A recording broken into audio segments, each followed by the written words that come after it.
हमेशा स्वस्थ बने रहेंगे। तो स्वस्थ बने रहने के लिए उन्हें आहार पर ध्यान देना होगा, है ना। आहार के साथ साथ उन्हें उनके नियमित जीवनचर्या के अंतर्गत आता है। आप किस समय सोते हैं, किस समय जगते हैं, आप आहार कैसा लेते हैं, कितनी मात्रा में लेते हैं, और आपका विचार कैसा है, आपकी भावनाएं कैसी हैं, है ना। और आप जहाँ रहते हैं वहाँ का वातावरण कैसा है। तो बहुत सारी चीजें हैं जिसे हमें बैलेंस करने से हमारा जो स्वास्थ्य है वो सही रहता है, और इन्हीं चीजों के अनबैलेंस होने से हमारा स्वास्थ्य गड़बड़ाता है। तो जैसे इन्होंने पूछा कि हमें योगाभ्यास करने की कितनी देर बाद खाना चाहिए, या खाने के कितनी देर बाद योगाभ्यास करना चाहिए, तो ये एग्जामिनर भी क्वेश्चन कर लेते हैं। तो हमें बताना है खाने के 3 या 4 घंटे बाद ही, है ना, हम अभ्यास कर सकते हैं। और अभ्यास के बाद हाँ, कम से कम हमें 1 घंटे का गैप रखना चाहिए, है ना। अगर हम अधिक अभ्यास करते हैं तो 1 घंटे के बाद ही हमें खाना खाना चाहिए। क्लियर है। अभ्यास नहा के करना चाहिए या नहाने के बाद अभ्यास करना चाहिए, तो हमेशा नहाने के बाद ही अभ्यास करना चाहिए, है ना। अगर जब हम स्नान कर लेते हैं तो हमारे टॉक्सिन्स रिलीज हो जाते हैं, है ना। जो टॉक्सिन्स रहते हैं वो निकल जाता है, मांसपेशियां फ्री हो जाती है। उसके बाद अगर हम अभ्यास करें तो बहुत अच्छे से अभ्यास होता है। क्लियर। जी मैम, लेकिन अगर मैम योगा के बाद तुरंत खा लें तो कुछ होगा? नहीं, ऐसा कुछ नहीं है तुरंत, लेकिन खाना नहीं चाहिए, है ना। जैसे आपने अभ्यास किया तो एनर्जी अभी बनी हुई है ना। एनर्जी दूसरे दिशा में डाइवर्ट है।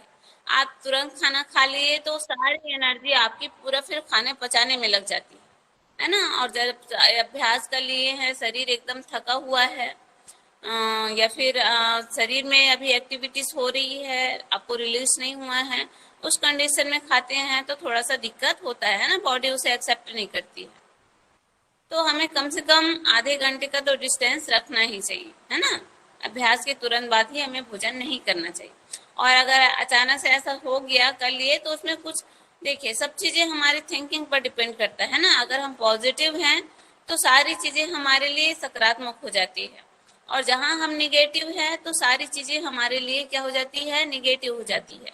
अगर कोई कीड़ा काट ले, है ना, तो हम ये सोच ले ये बहुत जहरीला है, जहर फैल जाएगा और हम मर जाएंगे, तो हम मर जाएंगे। और ये सोच ले काट तो लिया है ना, क्या होगा, ज्यादा से ज्यादा कुछ होगा, है ना, 1-2 दिन दर्द करेगा, ठीक हो जाएगा, तो हम सोचते हैं ठीक हो जाता है। तो सारी चीजें क्या है, हमारे विचार पर भी डिपेंड करता है। मैम एक सवाल और था। बोलिए। ये जो बीए विज्ञान द्वितीय वर्ष का प्रायोगिक क्वेश्चन पेपर जो है, जिसमें पवन मुक्तासन भाग 2 का सूर्य नमस्कार मंत्रों के साथ खड़े होकर आसन किए जाने वाले में जो त्रिकोणासन, वृक्षासन, गरुड़ासन, बैठ कर किए जाने वाले आसन, मेरु वक्रासन, पश्चिमोत्तासन, मर्जरी आसन, सिंह गर्जनासन, तितली आसन, ये मतलब जितना इसमें दिया हुआ है उसी में से हमसे पूछा जाएगा कि उससे अलग जो बुक में है वो भी मिक्स रहेगा? देखिए, प्रैक्टिकल एग्जाम आप लोगों का 60 नंबर का होगा जिस दिन एग्जामिनर जुड़ेंगे। तो 30 नंबर का जो अभी आपने बताया उसे वो करके दिखाने के लिए बोलेंगे, है ना। इसी में से मतलब हाँ, इसी में से कोई इससे बस इसी बाहर में से, से आएगा। हाँ, जी। बस इसी से ही वो करके दिखाने के लिए बोलेंगे जिसमें 30 नंबर रहेगा, है ना। और 30 नंबर का वायवा जो होगा, तो वायवा आपके थ्योरिकल पेपर से होंगे, प्रैक्टिकल से होंगे, और वो चाहे तो कुछ भी पूछ सकते हैं। जैसे पूछ ले कोई हठ योगियों के नाम बताएं, है ना, कोई यौगिक संस्थानों के नाम बताएं, योग संस्थानों के नाम बताएं, कोई योगी के नाम बताएं, कोई हठ योगी के नाम बताएं, कोई हठ योग के ग्रंथ बताएं, योग दिवस कब मनाया जाता है ना। इस प्रकार से भी क्वेश्चन वो कर सकते हैं। क्योंकि क्लियर। इसका लगातार अभ्यास करते रहेंगे तो आराम से दिखा सकेंगे। हम्म करना ही है ना। जी ठीक और है मैम। किसी का प्रश्न है? चलिए, हिरण संहिता के लेखक कौन है? महर्षि घेरण। और हठ प्रदीपिका के? स्वामी स्वामी स्वात्मक स्वामी हमारा स्वात्माराम।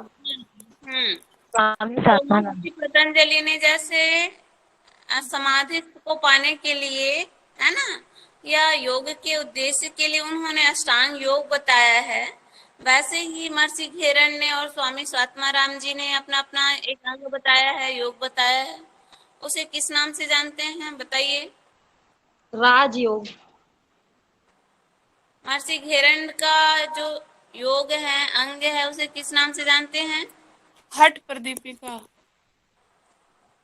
क्या हुआ? चतुरांग। अच्छा, ठीक है, ठीक है। तो ये आप लोगों को पढ़ाया नहीं गया है, लेकिन आप लोगों को जानकारी होना चाहिए। जो महर्षि घेरंड है, उन्होंने सप्तांग योग बताया है ना, 7 अंग बताए हैं।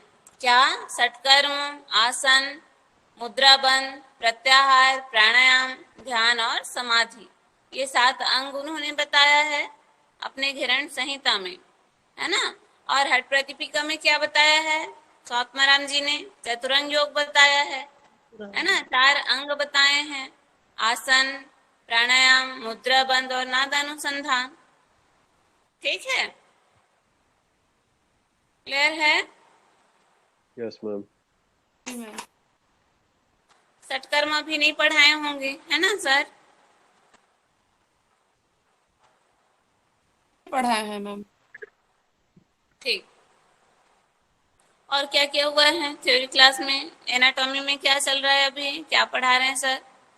रक्त परिसंचरण तंत्र कंप्लीट हो गया होगा, है ना? हो गया है? मानव मानव कंकाल भी क्लियर हो गया है मैम। अच्छा, तो एक शिशु के शरीर में कितनी हड्डियां होती है?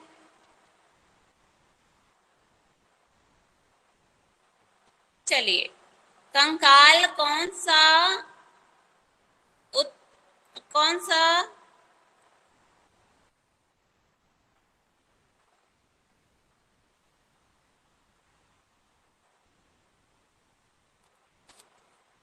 कंकाल को 2 भागों में बांटा गया है ना, कंकाल तंत्र को पढ़ाए हैं सर। कौन कौन से भाग में बताइए?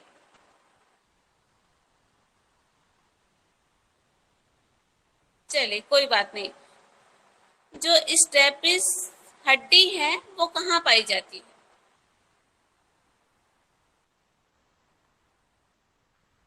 हाँ, जिसे हम स्टेप्स भी कहते हैं ना। चलिए, सबसे बड़ी हड्डी कहाँ पाई जाती है? जांग। जांग में पाई जाती है। हड्डियों में क्या बनता है, क्या निर्माण होता है हड्डियों में? ब्लड का मैम, खून का निर्माण होता है। ठीक है। हड्डियों में क्षरण क्यों होता है? यह हड्डियां जैसे कमजोर हो जाती है कहते हैं ना, वो क्यों होता है?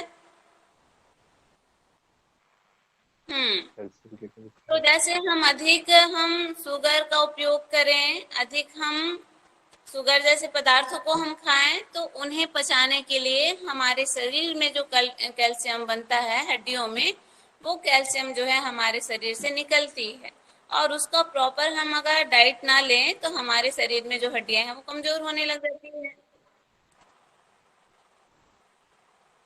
चलिए, हड्डियां शरीर को संरचना देने के अलावा क्या कार्य करता है? और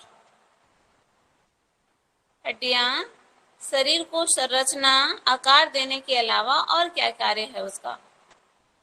सपोर्ट करता है। ठीक है, और आप चल फिर पाते हैं, क्रिया कर पाते हैं, शरीर को सड़क बनना काम करते हैं। बैलेंस करता है। शारीरिक क्रिया होती है। ठीक है, वेरी गुड, ऑर्गन्स को प्रोटेक्ट करती है। Very good. ठीक, चलिए, रक्त क्या है? एक शब्द में बताइए, एक वाक्य में, रक्त क्या है?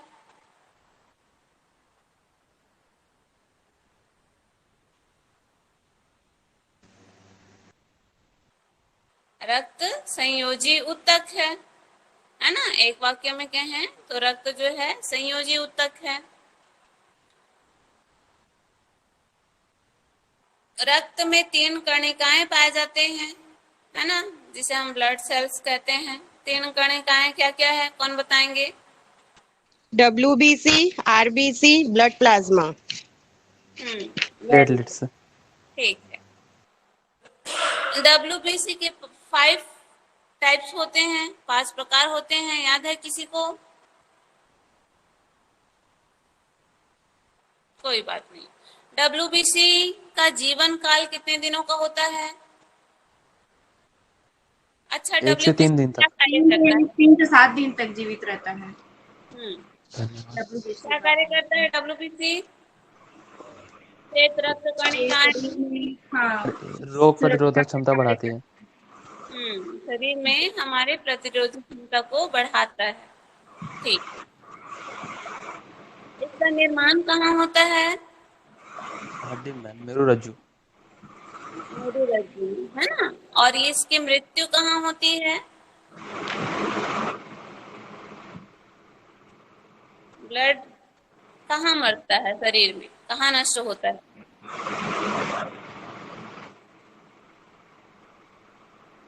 लीहा या बैक्टीरिया के। है ना। मैम फिर से बोलिए एक बार। उसकी मृत्यु कहाँ होती है तो हम क्या कह सकते हैं? लीहा या यकृत। ठीक है। चलिए क्लास शुरू करते हैं, प्रैक्टिकल की क्लासेस शुरू करते हैं।